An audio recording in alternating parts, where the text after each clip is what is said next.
Okay, so this is a little tutorial on how to use a foam roller, the benefits, and how to get the most out of it. Now, essentially with a foam roller, what you're looking to do is apply pressure to a point on the body in the muscles or fascia, which is particularly tender.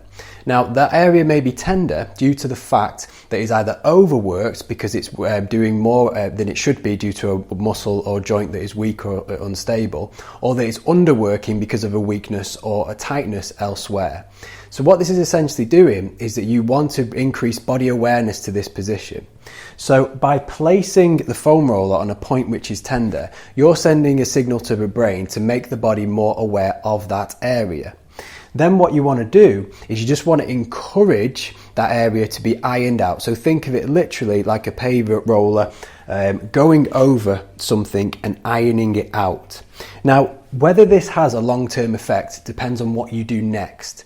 So if you were to just do foam rolling alone without trying to improve the strength of the muscle and the joint, or address the issues above and below, the effects of the foam roller are going to be pretty short-lived. So they'll be either for the next half an hour or possibly for the rest of the day, but they're not going to be imprinted on your nervous system. What you want to be doing is you want to be doing the foam rolling, doing a stability drill for around that area, and then going into something which is a strength exercise. So we mobilize, then we stabilize, then we strengthen. Now, with this, it's very important that the pain levels start low, because if you get on a point on a foam roller where the pain is very, very high, your body will tense up and it's not going to be able to relax. The purpose of the foam roller is to find a point which is particularly tender, but allow your body to relax so it can get a release of the muscle's local area. So pain is not necessarily a good thing. You want to start off at a 4 or 5 out of 10 on an area which feels like it's restricted or tender, and then as you start to get more comfortable and accustomed to that, then you increase the pressure.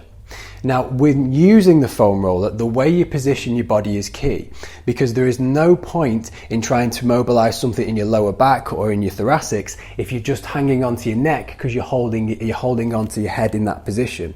So body positioning and the way you hold yourself is very important. And any video you'll see of me when I'm using the foam roller, I'll always explain how to manipulate your body so you're not focusing on something which is completely far away from the local problem because you haven't positioned yourself right. Okay, so let's say you've got the foam roller and you want to release something in your lower back.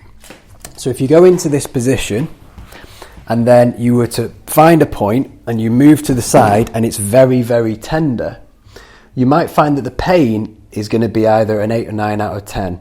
What you also might find as you go backwards is then your neck flexors are starting to kick in and all you can feel is your neck. Now, you've got to think about what is the brain trying to solve. So essentially, what is it going to do? Is it going to be more focused on stabilizing the head and the neck, or more focused on getting the body to relax because it's under strain lower down? Now, when you're in this position and you're in pain and you're straining your neck because you're leaning backwards, you're not going to get the benefits. So in other words, what you want to do is you want to reposition your body so you take gravity out of the equation. So in this instance, what you would want to be doing is bring your feet closer together. So if your feet are out here, you're going to be creating a further point, a pivot point, which is going to make it a lot harder or heavier at this point. If you bring your feet closer together like this, you create a point of pressure here and a point of pressure here. You've then got 4 points of contact around the area which we want to be affecting.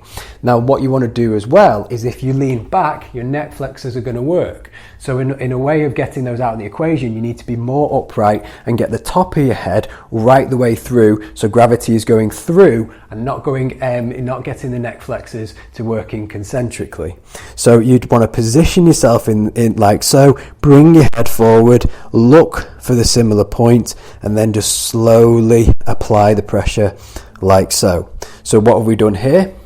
We've created more points of contact with the ground, 1, 2, 3, and then 4.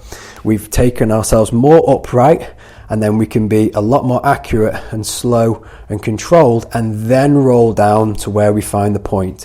We're curling our body forward as a way of bringing ourselves, our chin to our chest, so that we're not managing forces and working on the neck. And then we're just going to hold that point, and again just roll side to side, just trying to get some mobilization through the area.